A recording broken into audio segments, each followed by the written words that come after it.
मनुष्य नहीं हो पाता। ये सब मनुष्य बनने के लिए एक शिक्षा केंद्र है।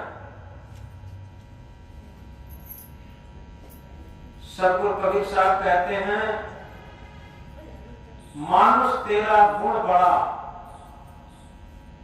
मांस नावे काज, हार न होते आवरण, तो चवन बादन बाज। हे मनुष्य तेरे गुण ही बड़े, और वो गुण कौन से हैं? मनुष्यता के गुण, मानवता के गुण। जिसे कहा humanity is the only religion, मानवता ही केवल धर्म है। ये जितने भी मत मजहब हैं, ये सब कोई धर्म नहीं है, इनके पीछे धर्म जोड़ लिया गया। ये सब मत मजहब धर्म की खोज में खड़े हुए हैं, धर्म की ईजाद में खड़े हुए हैं। धर्म सबका होता है, धर्म किसी एक का पर्सनल नहीं होता, सार्वभौमिक होता, यूनिवर्सल होता। तो इस तरीके से सदगुरु कबीर साहब इंकलाब करके कहते हैं कि हे मनुष्य तेरे मानवीय सद्गुण ही बड़े हैं, और इसी से तुझे सृष्टि का सिरमौर माना जाता। और तेरे अंदर मनुष्यता के, मानवता के सद्गुण अगर नहीं है तो निश्चित है पशु से भी बदतर है। एक बाजार के चौराहे पर दो गधे आपस में लड़ रहे थे और दुलत्ती फेंक रहे थे। यहां सब देहात के लोग हैं, जानते हैं, गधे आपस में लड़ते हैं तो पीछे की लात आपस में फेंकते। दुलत्ती फेंक रहे थे और अपनी भाषा में एक दूसरे को गाली फक्कड़ दे रहे थे। एक गधे ने एक गधे को गाली देते हुए अपनी भाषा में कहा, उल्लू कहीं का मनुष्य की औलाद। जब मनुष्य गाली देता है तो क्या कहता? गधा कहीं का। और गधे ने गाली दी तब क्या कहा? मनुष्य की औलाद। अब जिसे मनुष्य की औलाद कहा वो गधा बहुत नाराज हो गया, बहुत क्रोधावेश में आकर के बोला, देख तूने अभी तक तो जो गालियां दी हैं वो सब क्षम्य है, लेकिन तूने मुझे मनुष्य की औलाद बता दिया। ये तो गाली किसी तरीके से क्षम्य ही नहीं हो सकती, ये क्षमा करने लायक ही नहीं है, इतनी गंदी गाली है। तो वो गधा कहता है कि मनुष्य की औलाद कह देना से तुम इतने क्यों चिढ़ गए? मनुष्य तो सृष्टि का सिरमौर प्राणी है। तो वो गधा कहता है, मनुष्य सिरमौर प्राणी है, ये बता कि गधा कहा जाता है, लेकिन दुनिया में सीधा सरल गधा जैसा कोई जानवर, कोई आदमी नहीं होगा। गधे को किसी की चोरी करते देखा कि नहीं? गधे को किसी की मेड़ काटते देखा कि नहीं? गधे को कहीं कम तौलते देखा कि नहीं? गधे को कहीं रिश्वत लेते देखा कि नहीं? गधे को कहीं वस्तुओं में मिलावट करते देखा कि नहीं? गधे को कहीं तंबाकू खाते देखा कि नहीं? गधे को कहीं बीड़ी पीते देखा कि नहीं? गधे को कहीं शराब पीते देखा कि नहीं? गधे को कहीं मांस खाते देखा कि नहीं? अब बताओ, जितने भी दुर्गुण मनुष्य के अंदर हैं, गधे के भी अंदर दुर्गुण नहीं है।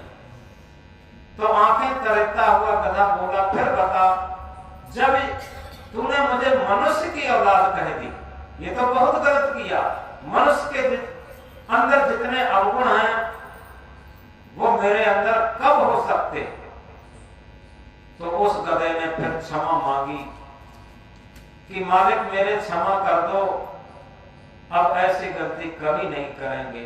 तब उनमें दोनों में सलाह हुई। ये एक एग्जाम्पल है, एक उदाहरण है समझाने का। जैसे किलो से आटा तौला जाता, आटा खाया जाता, किलो नहीं खाया जाता। ऐसे ही किसी बात से बात को तौला जाता। हम इस बात को गहराई से समझें कि अगर इन दुर्गुणों में, इन अवगुणों में हम फंसे हैं, तो कबीर साहब मूल्यांकन करके क्या कहते हैं, मानुष तेरा गुण बड़ा, मांस न आवे कास, तेरा मांस कोई काम में नहीं आता। पशु का तो मांस भी काम आता, मांस न आवे का काम, हाड़ न होते आभरण, हाड़ों का कोई गहना नहीं बनता और खाल का कोई बाजा नहीं बनता। अगर तेरे अंदर मानवीय सद्गुण भी नहीं है तो तेरे मनुष्य कहलाने से कौन सी फायदा। यथार्थ में संत सम्राट सद्गुरु कबीर साहब मनुष्य की जो वास्तविक भूमिका है, वास्तविक पद है, वास्तविक गरिमा है, वास्तविक महत्व है, उसे उसके अंदर जगाना चाहते। और इसीलिए कहते हैं मानुष मानुष सब कहें, मानुष बुद्धि कोई बिरला पावे, मानुष मानुष सभी कहावे, मानुष बुद्धि कोई बिरला पावे। मनुष्य मनुष्य तो सभी कहलाते हैं, लेकिन मनुष्य की बुद्धि कोई बिरला ही पाता। अब समझना यह है कि यथार्थ में मनुष्य की बुद्धि कैसे प्राप्त हो, तो सद्गुरु कहते हैं मानुष तन सद्गुर मिलन मोक्षो इच्छा होए, ये तीनों परम है पाय सुयोग न होए। मनुष्य का तन तो हमें मिल गया, लेकिन इसमें हमें सद्गुरु की आवश्यकता।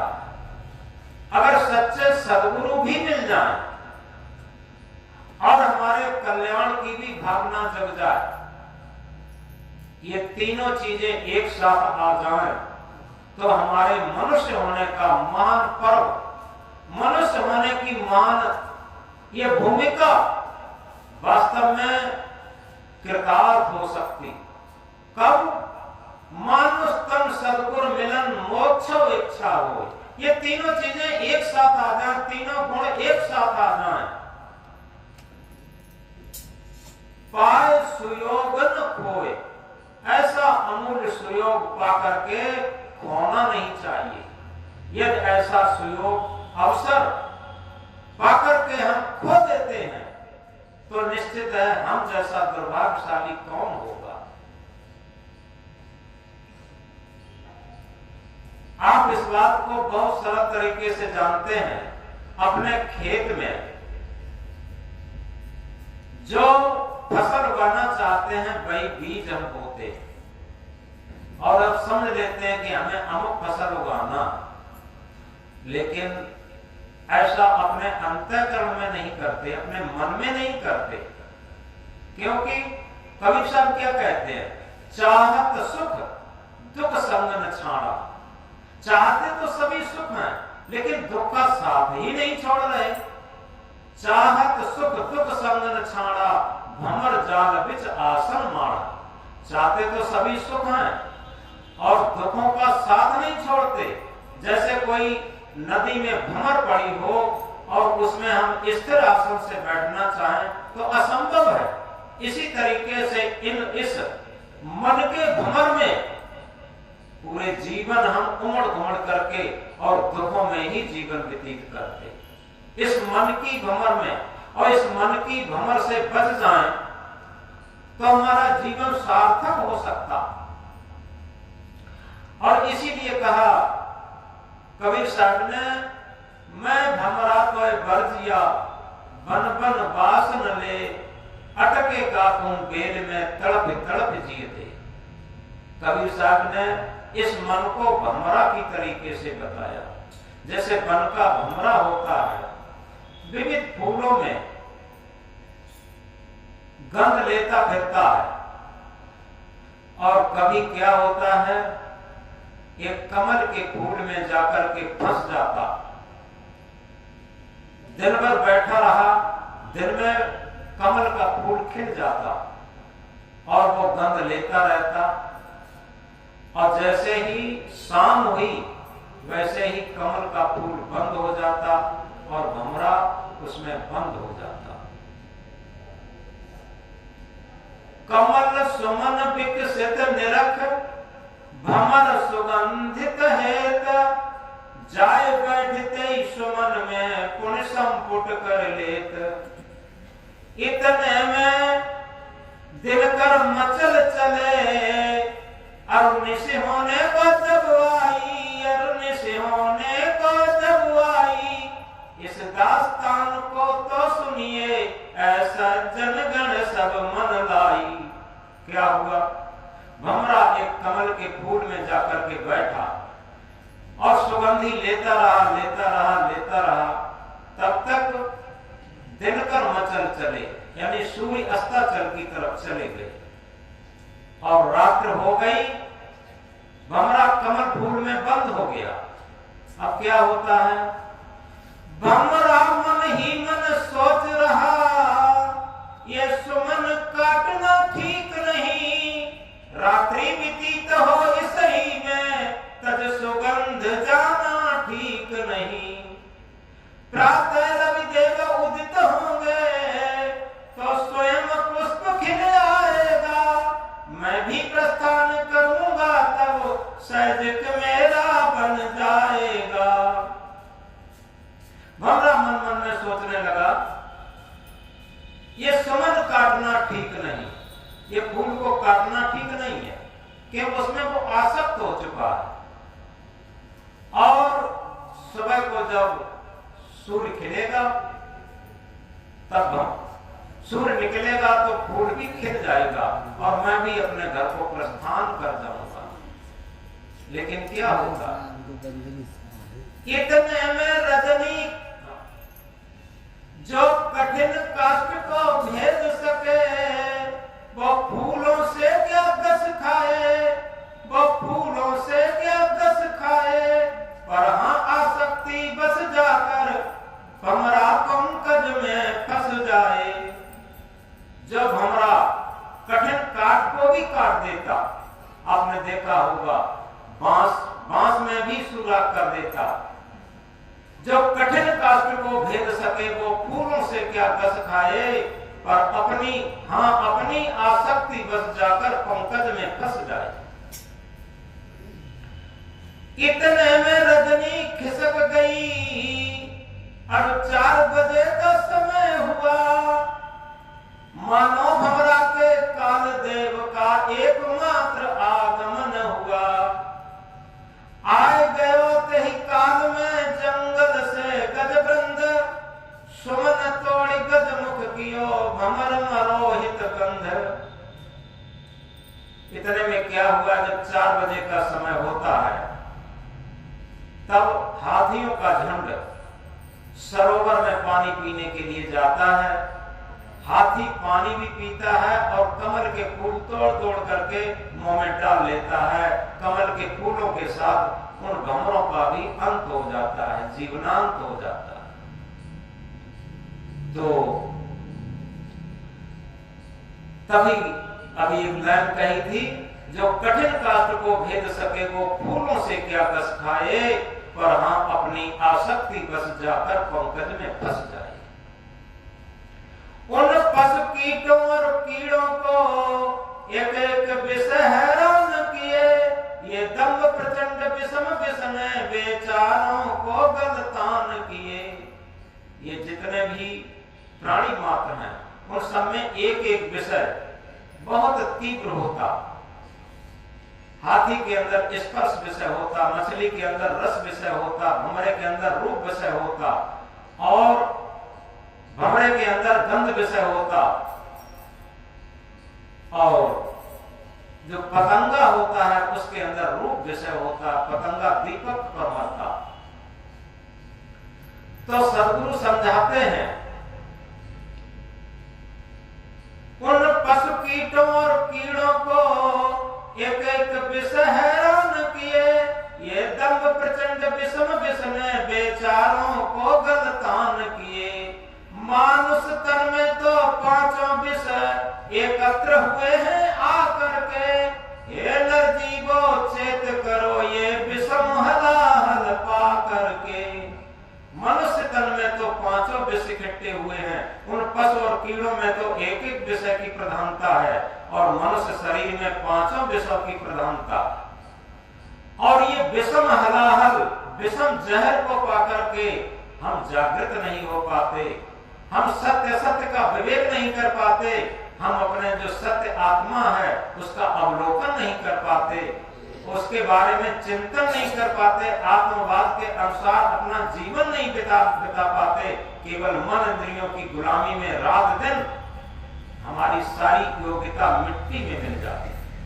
हम अपने को बहुत शिक्षित मानते, हम अपने को बहुत धनी मानते, बहुत योग्य मानते, लेकिन याद रखें जब हमारा मन पशुओं से भी ज्यादा बदतर है तो हम सत्य की खोज कैसे करेंगे, हम मनुष्य का जीवन कैसे जिएंगे, हम मानवता का धर्म कैसे अपनाएंगे और अपने को शांति मुक्त जीवन कैसे जी पाएंगे।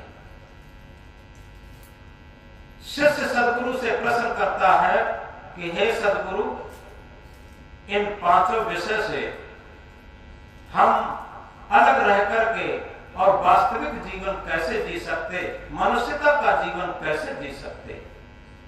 तो सदगुरु बताते हैं, प्रथम करो संतन कर संगा, दूजे गुर पद प्रीत अभंगा, तीजे सद ग्रंथन चित दीजे, चौथे साधु सुधा बच पीजे, पंचम पांच विषय विष जानो, छठा देह दुख रूप पिछानो, सतय कुसंग भलिय विधि त्यागे, अठय निज पद में अनुरागे, नव सदा निर्माण रहावे, दसय उदासीन चित लावे। सबसे बड़ी बात, प्रथम करो संतन कर संगा, दूजे गुरपद प्रीति अभंगा। इस बात को अगर हम गहराई से समझें कि जिस तरीके से पानी को अगर दूध के साथ मिला देते हैं तो पानी दूध बन जाता, पानी को शराब के साथ मिला देते हैं तो पानी शराब बन जाता, पानी को विष के साथ मिला देते हैं तो पानी अमृत शराब विष बन जाता, और पानी को अमृत के साथ मिला देते हैं तो पानी अमृत बन जाता। इसी तरीके से अपने मन को हम कहां मिलाते हैं, थोड़ा हम विचार करें, एकांत में बैठ करके अपना मन का निरीक्षण और परीक्षण करें। हम दुनिया का निरीक्षण परीक्षण तो बहुत करते हैं, दुनिया के दुर्गुणों को तो बहुत देखते हैं, चाहे परिवार हो, आप परिवार में भी देखते हैं, सास बहू के दोष देखती है, बहू सास के दोष देखती है, पति पत्नी के दोष देखती है, पति पत्नी के देखते हैं, और आपस में एक दूसरे के दोष देख देख करके कहीं भी हो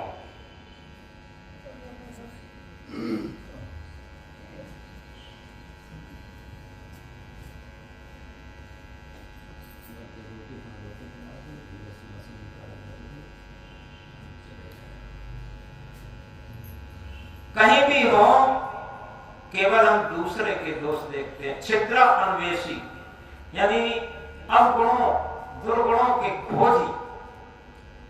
हम याद रखें, जब तक हम दूसरे के अवगुणों के खोजी रहेंगे, हम चाहे कितने भी वेद शास्त्र उपनिषद गीता रामायण भागवत कुछ भी जानते हो, ये सब व्यर्थ है। कितना भी पूजा पाठ करते हो, सब व्यर्थ है। और कितना भी यज्ञ एवं तीर्थ व्रत करते हो, ये सब व्यर्थ है। सबसे बड़ी पूजा है, वो कहते हैं पूरी कहते हैं जानकारी, पूरी जानकारी ही सच्ची पूजा है। और क्या है? आत्म पूजा देव न दूजा। थोड़ा हम गौर से पूछें, आत्म पूजा से बड़ी दुनिया में कोई भी पूजा नहीं है। जितने भी तीर्थ बने हैं, वहां किसी न किसी संत महापुरुष ने तपस्या की है, तब वहां तीर्थ बने। कवि साहब कहते हैं तीर्थ बड़ा कि तीर्थ का दास। तीर्थ नहीं बड़ा, तीर्थ का दास बड़ा है। अगर वहां कोई न जाए तो बताओ तीर्थ क्या करेगा, और वहां जाकर भी दास क्या करेगा? क्यों? किसी महापुरुष ने जब तपस्या की है उसे आदर्श मानते हैं, तो जब वही तपस्या हम करें, वही साधना हम करें, वही जीवन की पवित्रता और निर्मलता को हम धारण करें तो सफलता मिलेगी। वहां जाने से कुछ नहीं होगा। तो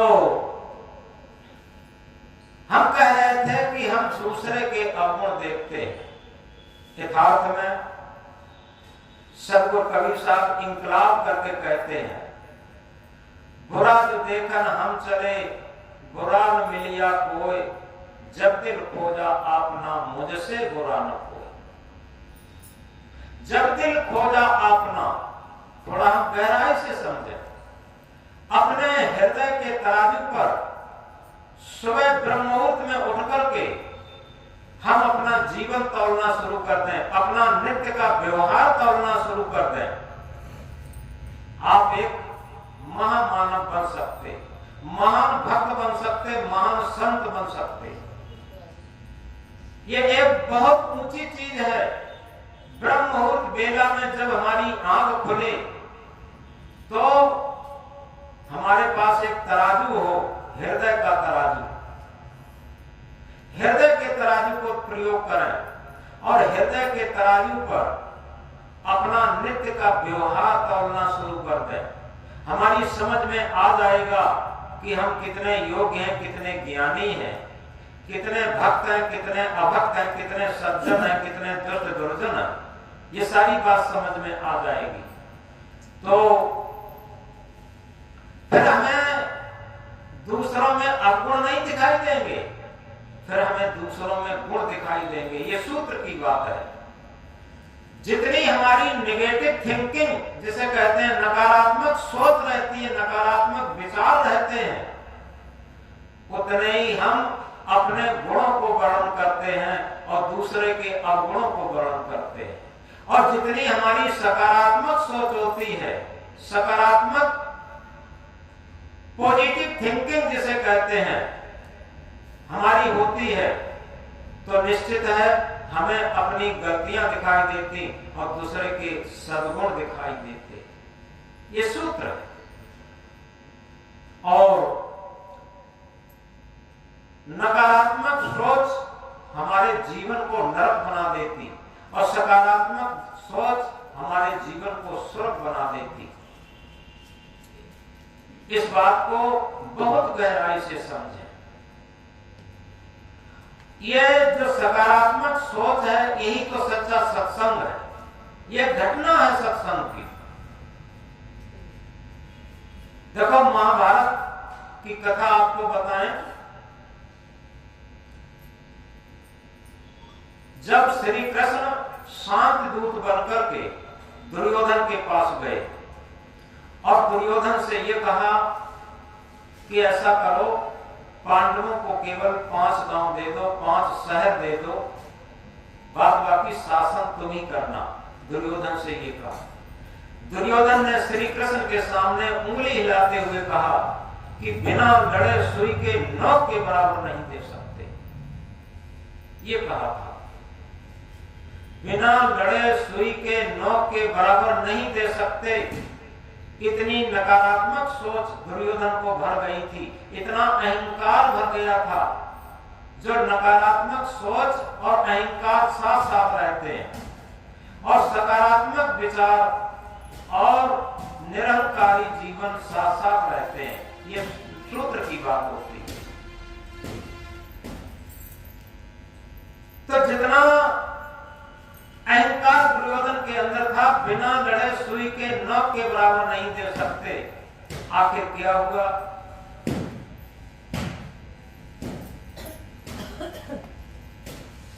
सारे इतनी लड़ाई हुई कि जमीन वहीं की वहीं पड़ी रही। और सब कौरव चले गए और इसके साथ बहुत सेना मारी गई, रक्त की नदियां बही और उस टाइम देश की बहुत अवनति हुई। ये क्या था? नकारात्मक विचार। आपने नाम सुना होगा विनोबा भावे का। विनोबा भावे ने एक यज्ञ चलाया था, भूदान यज्ञ। नए लड़के भले न जानते, यहां सब पुराने लोग बैठे हैं, सबको मालूम है भूदान यज्ञ क्या चलाया था। थोड़ा समझे। उन्होंने कहा था कि जिनके पास बिल्कुल जमीन नहीं है उन्हें हम जमीन दान करेंगे। कहां से करेंगे? उन्होंने क्या काम किया? जिनके पास जमीन थी उनके पास पहुंचे और बड़ी विनम्रता से कहा कि भैया आपके कितने बेटे हैं? कि हमारे 4 बेटे हैं। कि ऐसा करो, आपसे नम्र निवेदन है, 5वां बेटा हमें भी मान लो। विनोबा भावे गांधी जी के शिष्य थे और महान संत थे। उनकी वो प्रेम की वाणी सुनकर के उन्होंने 5वां बेटा मान करके और 5वां हिस्सा दान कर दिया। और विनोबा भावे ने जिनके पास, वहीं उसी गांव में, कहीं दूर नहीं, उसी गांव में जिनके पास जमीन नहीं थी उनके नाम रजिस्ट्री करा दी, खुद नहीं दिया। कहीं कहीं किसी किसी ने तो बहुत बड़ी बड़ी अपनी सारी संपत्ति सौंप दी और उन्होंने गरीबों को सब दे दी, स्वयं कुछ अभी नहीं लिया। ये भूदान यज्ञ किया था। और किसके बल पर? प्रेम के बल पर, सकारात्मक विचार के बल पर, पॉजिटिव थिंकिंग के बल पर ये थी। और वहां क्या कहा जा रहा था? बिना लड़े सुई के नोक के बराबर नहीं दे सकते। और विनोबा भावे ने तमाम लोगों की जमीनों को बड़े प्रेम से लेकर के और निःशुल्क फ्री गरीबों को बांट दिया। कितना बड़ा भूदान यज्ञ किया था उन्होंने। ये सच्चा मानवता का संदेश है। तो इस तरीके से हमारी जब सकारात्मक सोच जागृत हो जाती है तो हमारा मानव जीवन धन्य हो जाता है। एक कहानी बताएं, बिल्कुल सत्य घटना। एक शहर में एक सज्जन व्यक्ति जा रहा था और आगे देखता क्या कि हाल में एक एक्सीडेंट हो गया। एक वृद्ध व्यक्ति का एक्सीडेंट हो गया और देखते हैं लोग इधर उधर से निकल गए, उसे कोई सहायता नहीं दे रहा। वो सज्जन व्यक्ति पहुंचा, उसने तुरंत सवारी की और सवारी पर उसके किसी की व्यक्ति की सहायता से उसे बिठा करके तुरंत पास के अस्पताल में ले गया। जब पास के अस्पताल में ले गया, संयोग से अस्पताल प्राइवेट था। जब वहां कंपाउंडर से मिला कि भैया एक व्यक्ति का एक्सीडेंट हो गया है और सर में बहुत चोट है और कृपा करके जल्दी हमें डॉक्टर साहब से मिलाओ और इलाज शुरू हो जाए। कंपाउंडर बोला सबसे पहले आप 1 लाख रुपया जमा करो और इसके बाद इलाज शुरू होगा, इसके बाद डॉक्टर साहब से मिलाएंगे। तो उसने कहा कि भैया कोई हमारा सदस्य घर का नहीं है। अरे हम तो सज्जनता और मानवता के दृष्टिकोण से अब उसके कोई घर वाले होंगे, अब हम खबर करेंगे, सूचना भेजेंगे, आएंगे, आपको रुपया भी मिलेगा, सब कुछ मिलेगा, कम से कम उसकी जान तो बचे। कंपाउंडर ने कहा नहीं नहीं, पहले जमा करिए तब इलाज शुरू होगा। वह सज्जन व्यक्ति क्या कहता है कि मुझे डॉक्टर साहब से मिलाइए। वो कंपाउंडर जाकर के उसे डॉक्टर साहब से मिलाता है। डॉक्टर साहब से हाथ जोड़ करके नमस्कार करता है और कहता है डॉक्टर साहब अभी अभी एक सज्जन व्यक्ति का एक्सीडेंट हुआ है और हम सवारी करके तुरंत आपके अस्पताल में लाए हैं। डॉक्टर भगवान का स्वरूप होता है, आप इलाज शुरू करिए। हमें उनके परिवार का पता नहीं है, हम तब तक परिवार का पता लगाते हैं, उनके लड़के बच्चे परिवार के लोग आएंगे और आपका पेमेंट करेंगे। डॉक्टर क्या कहता है? डॉक्टर ने कहा ऐसे ही नहीं डॉक्टरी मिल जाती, ऐसे ही डॉक्टरी का पद नहीं मिल जाता। 5 वर्ष मैंने एमबीबीएस किया और मालूम है इस बिल्डिंग में 2.5 करोड़ रुपया लगा है। पहले 1 लाख रुपया जमा करो, इसके बाद इलाज शुरू होगा, ऐसे नहीं होगा। अब वो सज्जन व्यक्ति कहता है कि डॉक्टर साहब कृपा करके हाथ जोड़ करके निवेदन है, यहाँ मौत और जीवन का सवाल है। अगर किसी व्यक्ति का आपके द्वारा जीवन मिल जाता है तो ये बहुत बड़ी आपकी सफलता होगी, और ये धन तो आनी जानी माया है, ये तो उसके कोई लड़के बच्चे परिवार के मिलेंगे तो आपको मिल ही जाएगा। हम यहाँ तक लाए हैं आशा करके कि डॉक्टर एक भगवान स्वरूप का, डॉक्टर का एक भगवान स्वरूप होता है, और आप इलाज शुरू करिए, रुपया मिलेगा। डॉक्टर तहस में आकर क्या कहता है? डॉक्टर कहता है कि तुम ही 1 लाख रुपया जमा कर दो, हम इलाज शुरू कर देंगे। सहयोग ये था कि उसके जेब में 1 लाख रुपया पड़ा था, और उसने जो मकान एक लिया था, एग्रीमेंट कराया था, तो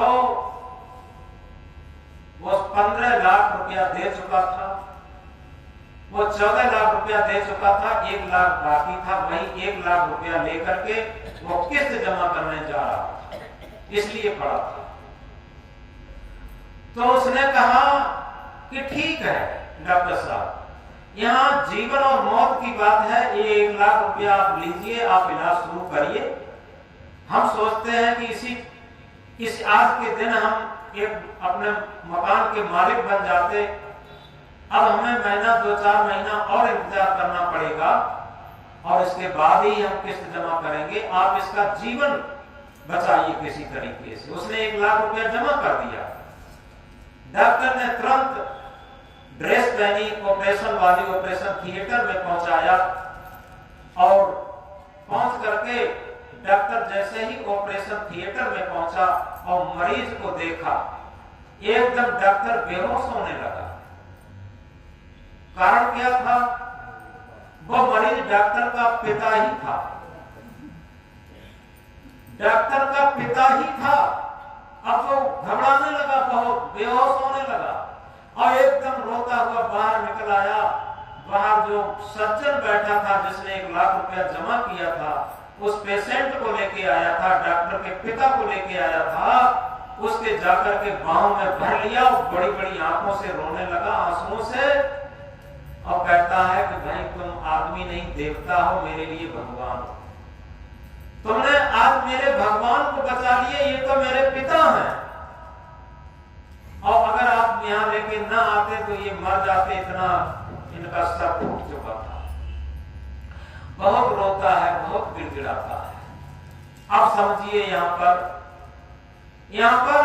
सकारात्मक विचार और नकारात्मक विचार की कितनी बड़ी क्रांति है। एक आदमी, सज्जन आदमी, एक डॉक्टर के पास मरीज लेके जाता है और वो इतना नहीं कर पाता है, फर्स्ट ट्रीटमेंट भी दे सके, प्राथमिक उपचार भी दे सके, उसे देख भी सके बिना पैसे के।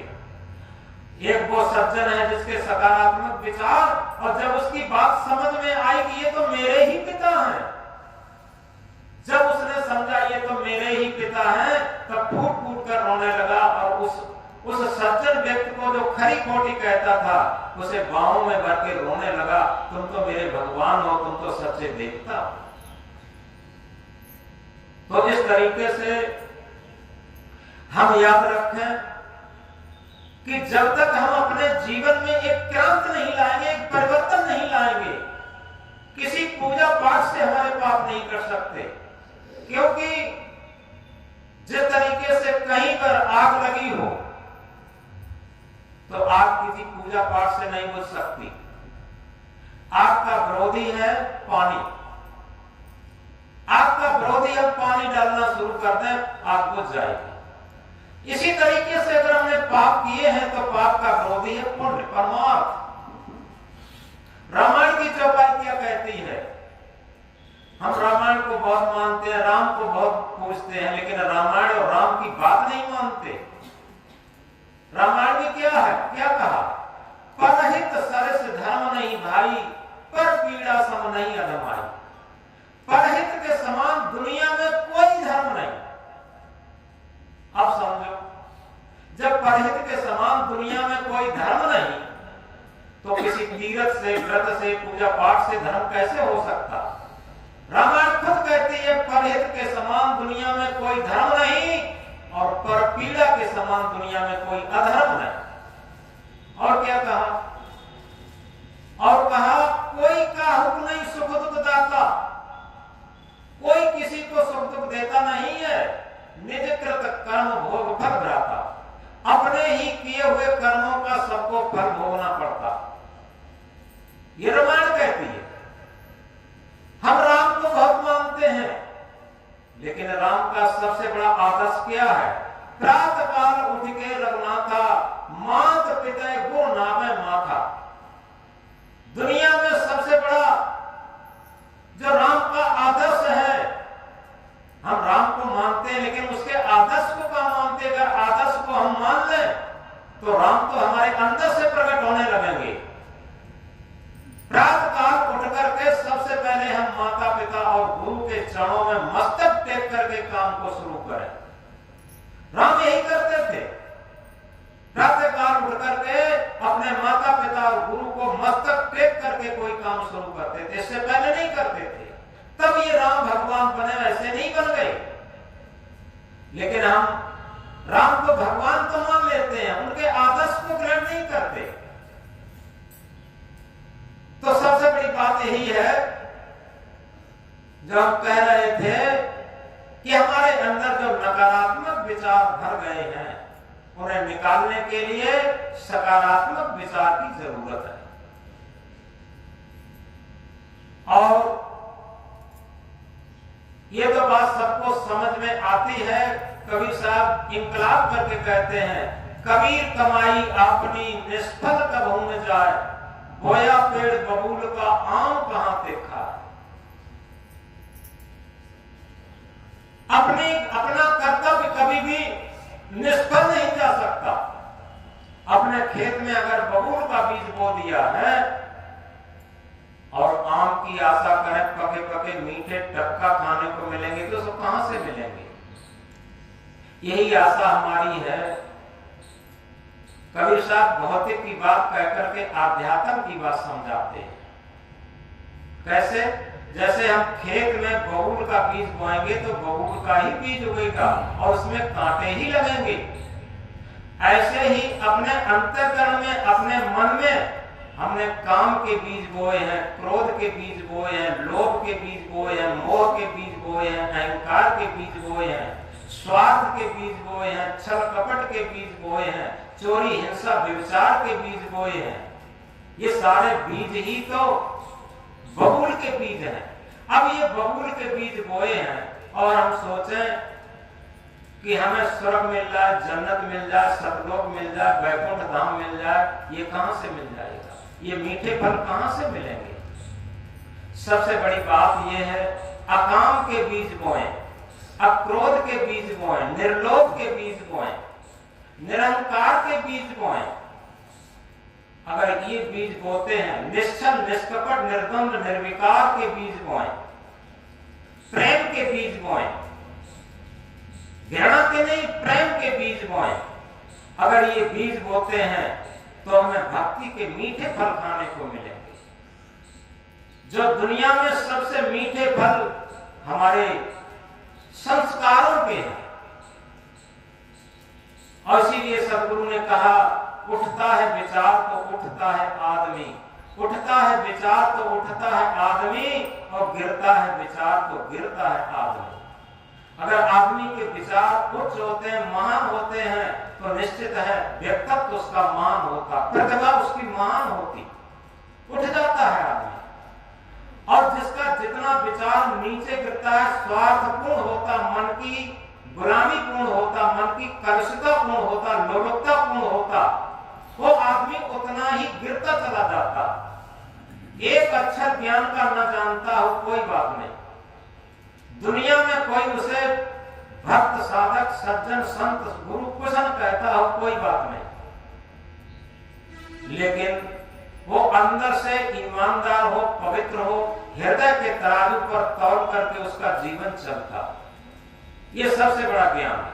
याद रखें, दुनिया में सबसे बड़ा ज्ञान है कि हम कौन सी पूजा करते हैं, कौन सी माला घुमाते हैं, कौन सा यज्ञ हवन करते हैं, कौन सा तीर्थ व्रत करते हैं, कौन सी पोथी पढ़ते हैं। कवि साहब ने इसे भी मना किया, पोथी पढ़ पढ़ जगमुआ पंडित बयान कोई, ढाई आखर प्रेम का पढ़े सो पंडित हो। पोथी पढ़ पढ़ के संसार मर गया, और किस लिए कि हम दूसरे को दिखा दें कि हम बहुत बड़े ज्ञानी हैं, बहुत बड़े ज्ञान को जानते हैं। अरे दूसरा देखे कि न देखे, हम स्वयं देखें हम कितने ज्ञानी हैं। कि ज्ञानी होना ये नहीं है कि जिसने वेद शास्त्र उपनिषद गीता रामायण भागवत याद कर लिए। सच्चा ज्ञानी पुरुष वो है जो निरंतर अपने अवगुणों को देख करके निकालने का प्रयत्न करता, वो महाज्ञानी।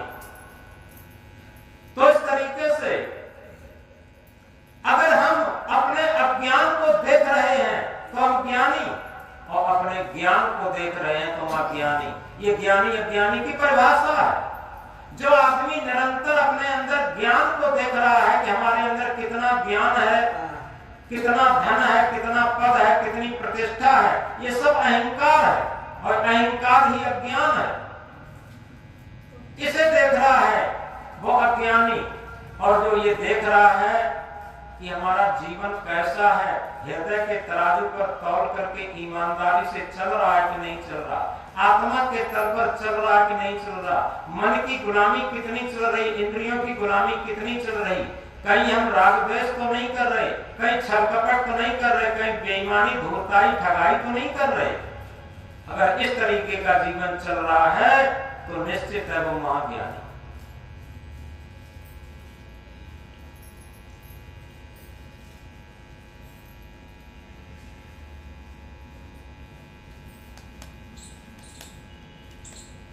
हम कह रहे थे प्रथम करो संतन कर संगा, दूजे गुरपद प्रीति अभंगा, तीजे सदग्रंथन चित दीजे। सदग्रंथ क्या है? ये दर्पण। जैसे किसी दर्पण में हम अपने चेहरे को देख करके समझ लेते हैं, ऐसे ही जो संतों के आदर्श हैं, संतों के सूत्र हैं, संत और सद्गुरुओं के सूत्र जिस पुस्तक में लिखे गए हैं, वो पुस्तक हमारे जीवन का आंतरिक दर्पण है। हमें पता चलता है कि अंदर से हमारा चेहरा कैसा है। बाहर से हमारा चेहरा बहुत सुंदर हो, लेकिन अंदर का चेहरा काला करूटा हो, तो बाहर के सुंदरता से क्या होगा? ये कहा है देखकर मत रीझना ऊपर की सफाई पर, देखकर मत रीझना ऊपर की सफाई पर, वर्ग सोने का लगा है गोबर की मिठाई पर। हम बाहर से भले ही सहज जीवन हो, लेकिन अंदर से सुंदर, ये हमारा मन सुंदर हो। दो लाइन दोहरा लेंगे, ये कभी कभी हम दोहराते हैं और बड़ी अच्छी लाइन हमें लगती है, और ये तो हम एकांत में बैठ करके भी दोहरा सकते हैं। ये मन मंदिर सुंदर है, प्रभु इसके अंदर है।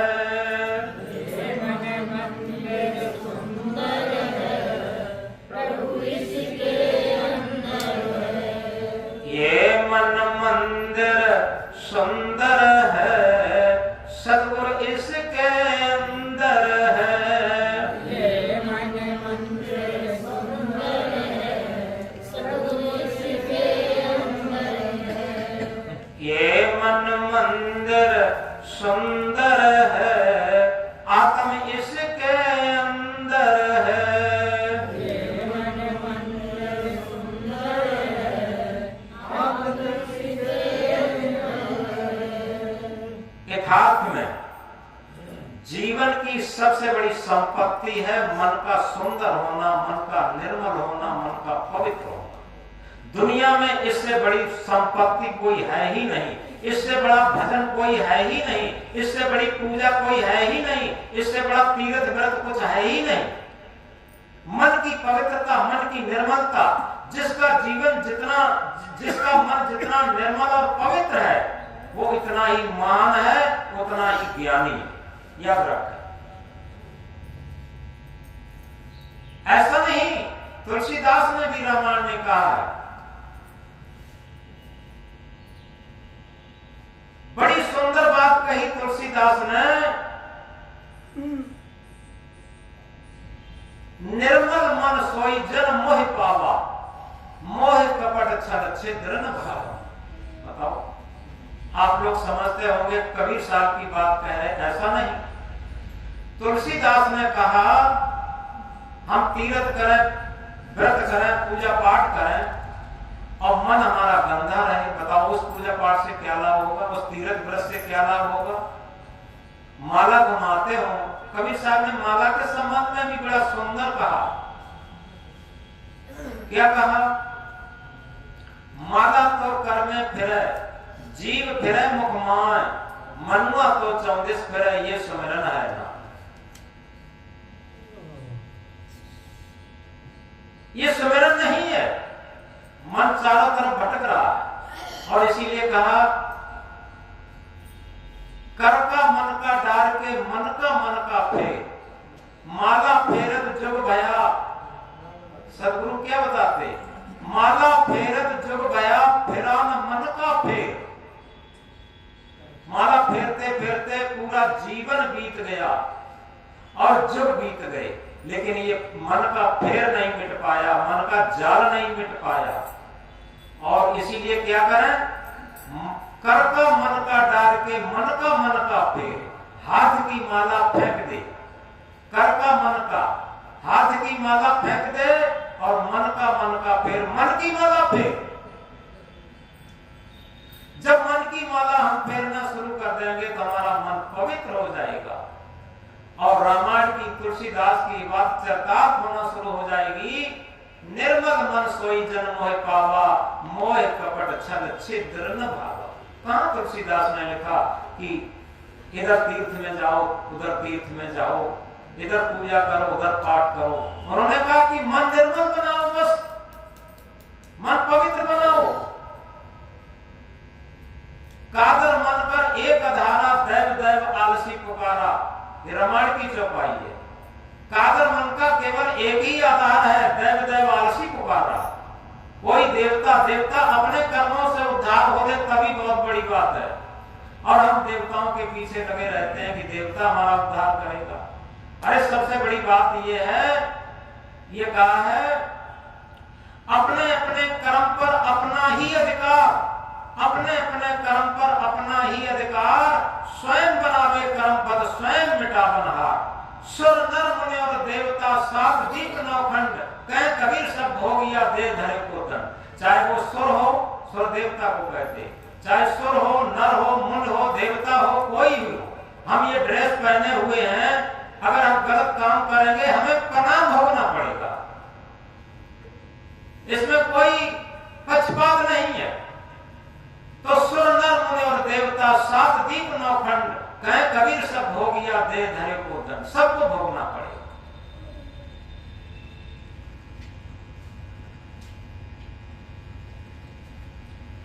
वहीं पर पहुंचे सदग्रंथ। सदग्रंथ एक दर्पण होते हैं, उसमें हमारा आंतरिक चेहरा दिखाई देता। तीजे सदग्रंथन चित दीजे, चौथे साधु सुधा बच पीजे।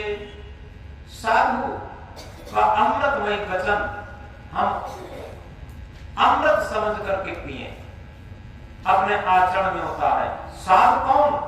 साधु किसी ड्रेस को नहीं कहा, साधु कहते हैं गुणमय को, अच्छा आदमी, आचरण संपन्न व्यक्ति। आचरण संपन्न व्यक्ति ही साधु हो सकता। तो चौथे साधु सुधा बच पीजे। पंचम पांच विषय विष जानो, छठा देह दुख रूप पिछानो। तत्वों के 5 विषय, इसे गहराई से समझ लो। दुनिया में बाहर का कोई बंधन नहीं है, बंधन हमारे अंदर है, मुक्ति हमारे अंदर है। अगर हमारा मन इन 5 तत्वों के 5 विषय में ही लंपट बना है, मन की एक स्थिति है, आप समझो। अगर ये मन 5 विषयों में लंपट बना हुआ है तो ये सत्य आत्मा की तरफ नहीं चल रहा, सत्संग की तरफ नहीं चल रहा, सत्कर्म परमार्थ की तरफ नहीं चल रहा, याद रखें। और जैसे ही 5 विषयों की दहलीज पार करता है, बस ये सत्य की तरफ बढ़ने लगता।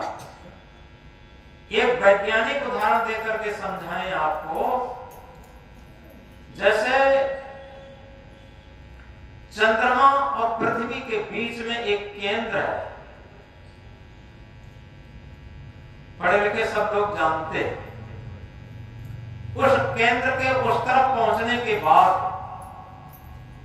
जो भी चीज जाएगी वो चंद्रमा पर आराम से चली जाएगी, और जब तक इधर रहेगी तो जमीन की तरफ आएगी अपने आप। एक केंद्र होता है बीचों बीच, उस केंद्र के ऊपर चलेगी जो चीज, वो ऊपर के ग्रह जैसे चंद्रमा है, शुक्र है, बृहस्पति है, मंगल है, सूर्य है, ये तमाम ग्रह हैं, इनकी तरफ वो चीज चली जाएगी। कोई भी चीज हो अपने आप चली जाएगी। इनमें सब में गुरुत्वाकर्षण होता,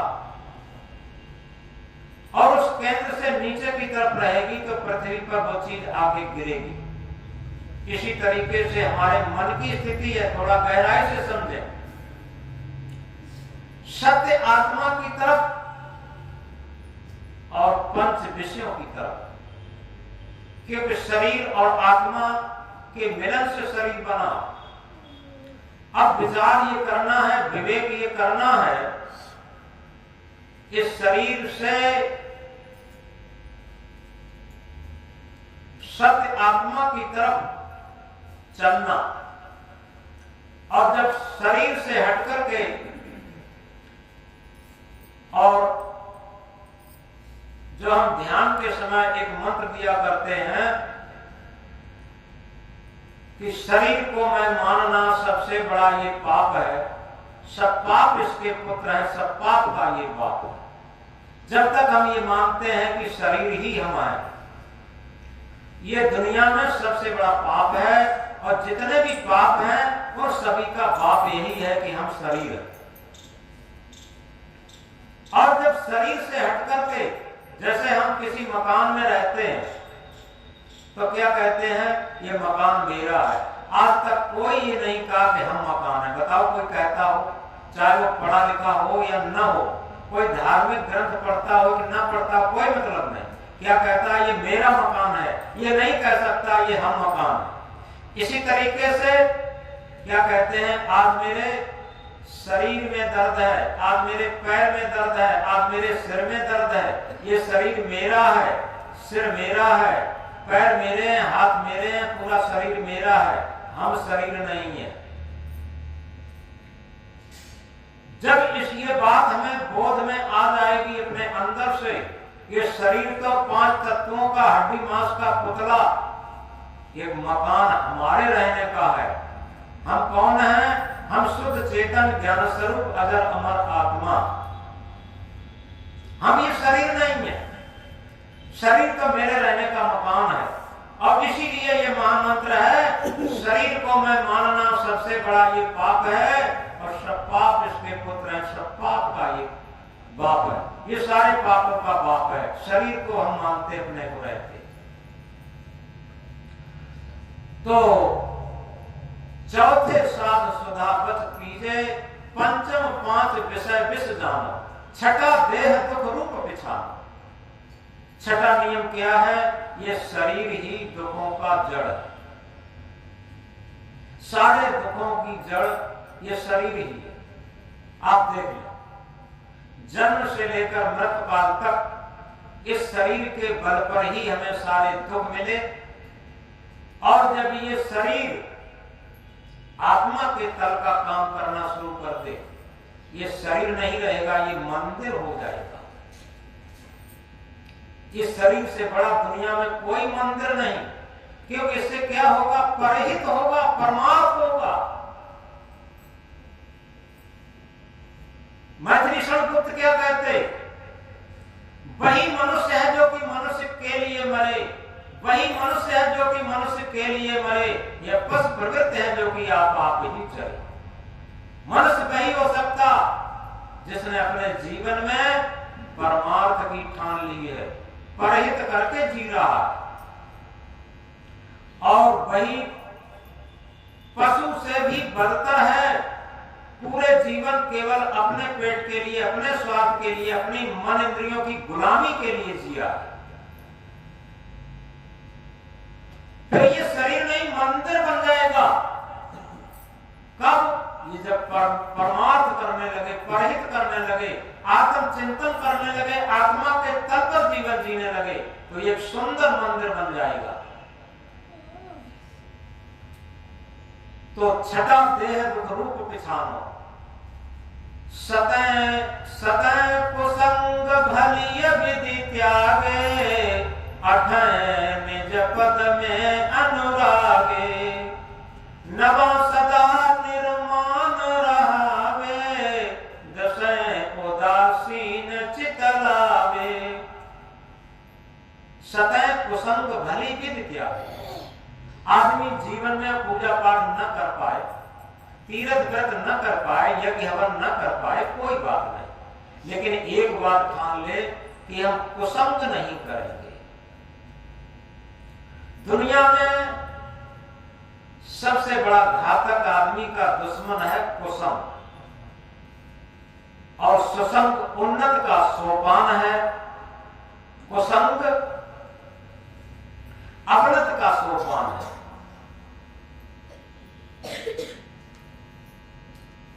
सतै कुसंग भली विधि त्यागे, अठै निज पद में अनुरागे। आठवां नियम है अपने पद। अपना पद क्या है? अपना सत्य स्वरूप, आत्म स्वरूप, और उसमें अनुराग हो, प्रेम हो। उसकी स्थिति में जितना हमें अनुराग होगा अपनी आत्म स्थिति में, उतना ही हम मन के इस जाल से हट करके और सत्य के प्रेम में लीन होंगे। अठै निज पद अनुरागे, नवा सदा निर्माण रहावे। निर्माण कहते हैं कि हम ये न समझें कि हम बहुत बड़े आदमी हैं, बहुत जात के बड़े हैं, बहुत पद के बड़े हैं, बहुत धन के बड़े हैं, और बहुत हम सारे पोथियों का ज्ञान है, हमें तो दुनिया जानती है। ये सारा अहंकार हमारा हमें पतन के गर्भ में ले जाता। नवा सदा निर्माण रहावे, दसैं उदासीन चित लावे। दसवां नियम है उदासीन चित लावे। उदासीन चित क्या है? उदासीन चिंता को नहीं कहते, यानी आप आशाओं की निवृत्ति कर लेना। सारी आशा वासनाएं, आशा वासा मनोकल्पना, ये सब सर्वभूत, और कह कभी सदगुरु मिले जम के मुख में थूक। ये मंत्र, क्योंकि जितनी आशाएं मन पालता है उतनी दुखी रहता। हमने देखा है माताओं की क्या आशा रहती, आती है गुरुजी हमारे लड़के के जो साथी थे उनके सबकी शादी हो चुकी, हमारे लड़के की शादी नहीं होती, हम तो रात दिन इतनी टेंशन में रहते हैं, और शादी हो जाती तो गुरुजी फिर तो हम हर सत्संग में उपस्थित होते, कोई सत्संग ऐसा नहीं होता जिसमें अनुपस्थिति होती। ठीक है, प्रारब्ध अनुसार उनके लड़के की भी शादी हो जाती है। अब जब शादी हो जाती, पहले शादी के लिए रोती रही, फिर क्या होता है? शादी से रोने लगी। अब बताओ क्या हुआ? ये क्या आशा ही तो थी। तमाम लोग होते हैं कहते हैं हमारे पुत्र नहीं है, लेकिन यथार्थ उन्हें पूछो जाकर, जो पुत्रों को 4-4 बेटों के बाप हैं और वृद्धा आश्रम में जीवन काट रहे हैं, 4-4 बहुएं, 4-4 बेटे और तमाम नाती नता सब कुछ होते हुए और वृद्धा आश्रम में जीवन काट रहे और कोई नहीं पूछता। उन्हें पूछो बेटों का हाल जा करके। अरे ये बेटा बेटी बहू सास ये सारे रिश्ते केवल निष्कामता से रहो, आशा मत बांधो। केवल ये समझें कि हमारे बेटा होगा बहुत सेवा करेंगे, हमारी बहू आएगी बहुत सेवा करेगी, ये कभी मत माने। ये केवल माने कि हम अपना कर्तव्य पालन करें। एक पुस्तक है यहाँ पर, आप किधर जा रहे हो? यदि हम पिता हैं तो हमारा पुत्र के प्रति क्या कर्तव्य। आप इस समझने ये सारे ज्ञानों का ज्ञान है। अगर हमारे कर्तव्य का हमें ध्यान आ जाए तो ये सूत्र होता है कर्तव्य रूपी वृक्ष पर अधिकार रूपी फल आते। लेकिन हम कर्तव्य तो करते नहीं, केवल फल की आशा करते। हम सोचते हैं कि हम तो हमारा लड़का ऐसा हो जाए राम जैसा, हमारी बहू ऐसी हो जाए सीता जैसी, ये सोचते रहते। लेकिन हम कैसे हैं ये कभी नहीं विचार करते। अरे लड़का कैसा होगा, उसका मन कैसा होगा, बहू कैसी आएगी, उसका मन कैसा होगा, ये मेरे अधिकार क्षेत्र की बात नहीं है। मेरे अधिकार क्षेत्र की बात है कि हम अगर पिता हैं, अगर हम माता हैं, अगर हम सास हैं, अगर हम बहू हैं, अगर हम पुत्र हैं, अगर हम पत्नी हैं, हम क्या हैं? हम अध्यापक हैं, हम विद्यार्थी हैं, हम गुरु हैं, हम शिष्य हैं, हम क्या हैं? हम जिस क्षेत्र में हमारा कर्तव्य क्या है, बस छोड़ दीजिए बात सारी। आज क्या है? केवल अधिकार की लड़ाइयां लड़ी जाती और कर्तव्य को पीछे ढकेल दिया जाता। लेकिन अध्यात्म कहता है आप कर्तव्य की लड़ाई लड़ें। एक कहानी से बात समझ में आएगी। दो मित्र थे, गरीबी हालत में थे। उन्होंने सलाह किया कि अपन लोग बाहर चलते हैं, किसी बड़े शहर में कोई काम धंधा करेंगे। वो लोग चले गए बंबई शहर में। तो पहले जो हीरा मोती की दुकान थी उस पर दोनों ने नौकरी अलग अलग कर ली। धीरे धीरे कुछ पैसा जुटा के काम स्वयं हीरा मोती का डाला। जब हीरा मोती का काम डाल लिया, काफी पैदावार होने लगी, काफी पैसा आने लगा। अब देखो क्या होता है, ये सत्य घटना है, कहानी नहीं है। दोनों का काम बहुत अच्छा चलने लगा। अब दोनों मित्रों में जो परम मित्रता थी वो धन दीवार बन के खड़ा होने लगा। एक मित्र के मन में कलुषता छल कपट आने लगा। एक मित्र के मन में ये आने लगा कि इस मित्र को हटा दिया जाए तो पूरी संपत्ति मेरी हो जाएगी। तो उसने क्या काम किया, पुराने जमाने में करीब 50 लाख रुपया कमाए होंगे और घर पे तार कर दिया कि देखो हम भैया को भेज रहे, यानी अपने साथी को, इन्हें 50 लाख रुपया हम देकर के भेज रहे और ये आ रहे हैं, दोनों घरों में दे देंगे। और उसने क्या काम किया, अपने भैया के पीछे बदमाश लगा दिए और उसे मरवा दिया।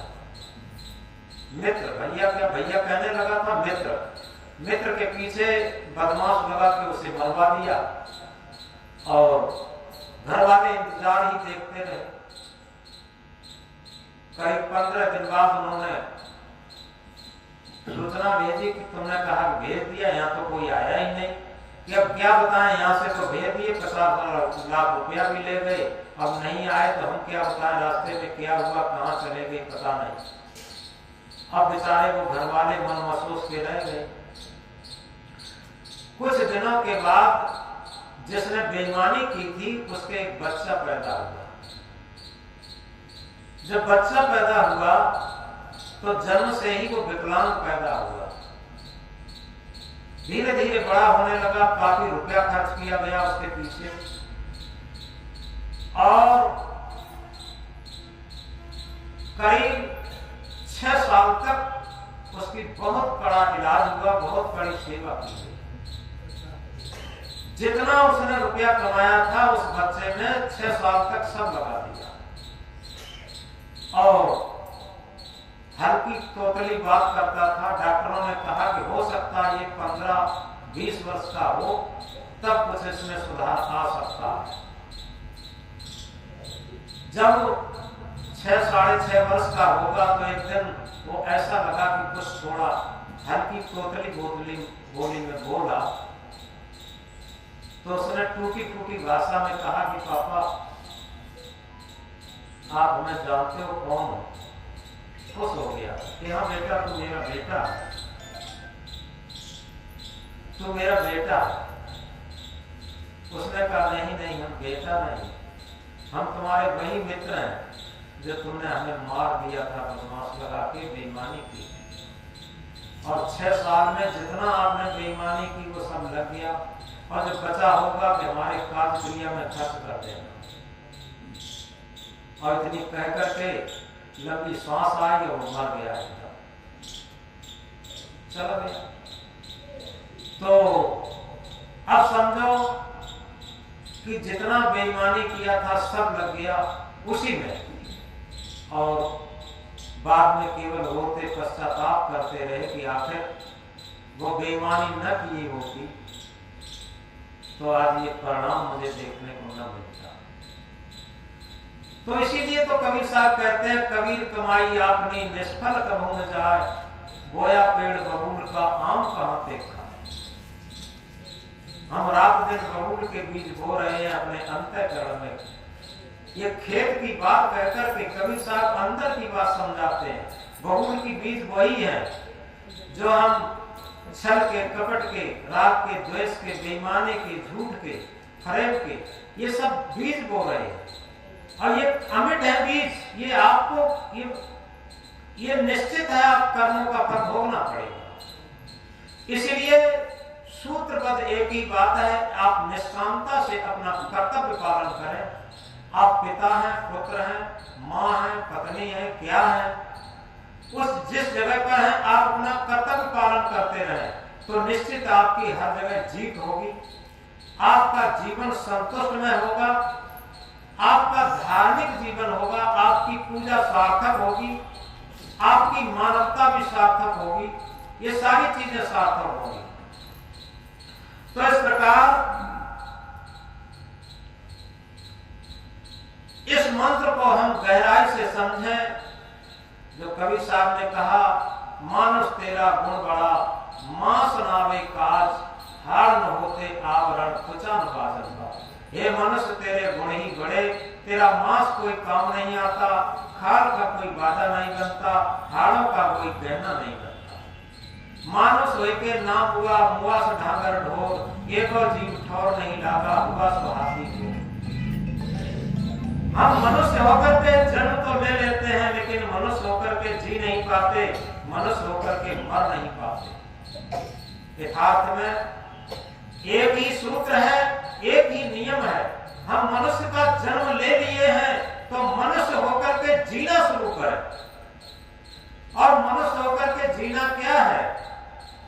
जीना ऐसा जीना हो, जीना कोई तड़पाए तू, मरना ऐसा मरना हो, मरकर फिर ना आए तू। ये हमारे जीवन जीने की कला है। यहाँ जितने भी लोग बैठे हैं सब में कोई न कोई कला होगी। तमाम कलाओं में लोग होशियार होते हैं, कोई डॉक्टर होते हैं, कोई मास्टर होते हैं, कोई इंस्पेक्टर होते हैं, कोई वकील होते हैं। और किसी के साथ और भी कलाएं होती है, कोई कपड़ा बना लेते, कोई घर बना लेते, मकान बना लेते, और कोई कढ़ाई बनाने में बहुत होशियार होते, कोई रोटी बनाने में होशियार होते, कोई रसोई के जितने भी मेवा मिष्ठान होते हैं, 56 प्रकार के व्यंजन बनाने की कला याद आती है। लेकिन क्या हमें जीवन जीने की भी कला मालूम है? अगर हमें जीवन जीने की कला मालूम है तो सारी कलाएं हमारी सार्थक हैं, और जीवन जीने की कला नहीं मालूम है तो सारी कलाएं व्यर्थ होंगी। इसीलिए सदगुरु कबीर साहब ने कहा, 5 तत्व का पूतरा मानुष धरिया नाव, एक कला के बीच में विकल होत सब ठाव। ये 5 तत्वों का पूतला मनुष्य शरीर, इसका मनुष्य नाम धर लिया, लेकिन विकल होता हर ठाव। ये हर जगह दुखी होता। आप देखें, अभी किसी जंगल की तरफ निकल जाएं सुबह प्रभात की बेला में, तो मोर बोल रहे होंगे, पपिया कोक रहे होंगे, कोयले बोले रही होंगी, भमरा फूलों पर मंडरा रहे होंगे, तितलियां फूलों पर ढला रही होंगी, खरगोश जंगली जानवर भाग रहे होंगे, हिरन भाग रहे होंगे। ये सब जंगली जानवर बड़ी खुशी से, बड़ी प्रसन्नता से। लेकिन मनुष्य का भागा प्राणी ऐसा हो गया कि जहां जाता है, जहां बैठता है, जहां रहता है, केवल चिंता में पड़ता है, कोहता है, रोता है, चिल्लाता है, शिकायत करता है, यही सब करता है। और क्या करता बताओ? मनुष्य से ज्यादा चिंताशील व्यक्ति कोई है? सारे लोग सुखी, सारी प्राणी सुखी है, लेकिन मनुष्य ही सबसे दुखी है। और उसका दुख का कारण केवल यही है, एक कला के बीच में विकल होत सब ठाव। और वो वही कला है जीवन जीने की कला। हम अगर जीवन जीने की कला समझ गए तो हमारा मनुष्य जीवन सार्थक हो गया। तो ये अंतिम महामंत्र है, 5 तत्व का पूतरा मानुष धरिया नाव, एक कला के बीच में विकल होत सब ठाव। ये 5 तत्व का पूतरा है मनुष्य शरीर, और इसमें एक कला अगर बिछुड़ जाए तो पूरा जीवन ही व्यर्थ चला जाता। और जीवन को छोड़ दीजिए, मृत्यु के भी बाद मनुष्य के अलावा अन्य खामियों में भ्रमण करते हुए दुख उठाना पड़ता। इसलिए हम जिस भी मनुष्य शरीर में आए हैं, ये सृष्टि का सर्वोत्तम प्राणी मनुष्य है। अपनी श्रेष्ठता का सदुपयोग करें, और इसमें सबसे बड़ी श्रेष्ठता यह है कि जीवन रहते रहते अपने जीवन को पहचानें। जीवन क्या है? जन्म क्यों होता है? जन्म कोई इसलिए नहीं होता है। लोग कहते हैं जन्म क्यों हुआ? कमाने के लिए। कमाते क्यों है? खाने के लिए। खाते क्यों है? मरने के लिए। बस इतना ही तो है। कमाना, खाना, मरना, इतना ही जीवन नहीं है। अरे जीवन ये है, इसमें हम कुछ परमार्थ भी करते चले, स्वार्थ के साथ साथ परमार्थ भी करते चले। और इसमें जो जीवन जीने की वास्तविक कला है, जिसे कहा है humanity is the only religion, मानवता ही केवल धर्म है। जितने परसेंटेज में हमारे अंदर मानवता है, उतने ही परसेंटेज में हम धार्मिक हैं, और जितने परसेंटेज में हमारे अंदर अमानवता है, उतने ही अधार्मिक है। ये बाहरी आडंबरों से हम धार्मिक नहीं हो सकते, केवल धारण करने से होगा। धारण करे तो धर्म है, नहीं तो थोथी बात। सूरज उगे तो दिवस है, नहीं तो काली रात। हमने धारण कर लिया, मानवता को धारण कर लिया तो हमारा धर्म हो गया। और हमने मानवता को ही धारण नहीं किया तो धर्म नहीं हो गया। हम धर्म कितना भी चिल्लाएं, धर्म न होता। हिंदू, मुस्लिम, धर्म, सिख, ईसाई, मानवता है धर्म हमारा, हम सब भाई भाई। इतिहास में ये हिंदू, मुस्लिम, सिख, ईसाई, पारसी, जैन, बौद्ध, ये धर्म नहीं है, ये मजहब है। धर्म तो केवल मानवता है बस, और कोई धर्म नहीं है। इस मानवता की खोज में ही सारे मजहब खड़े हुए हैं, और कबीर साहब इसे बहुत खंडन करते हैं इसका। मजहब तो एक आडंबर है, मजहब पर लड़ना ठीक नहीं। ये कहना शायद कबीर का है, आपस में झगड़ना ठीक नहीं। इतना जग जमीन को लेकर के झगड़े नहीं हो रहे जितने मत मजहब को लेकर झगड़े हुए हैं। इतिहास इसका साक्षी है। आज भी जितने झगड़े मत मजहब को लेकर के हो रहे हैं, वो कहीं जड़ जमीन को लेकर के नहीं।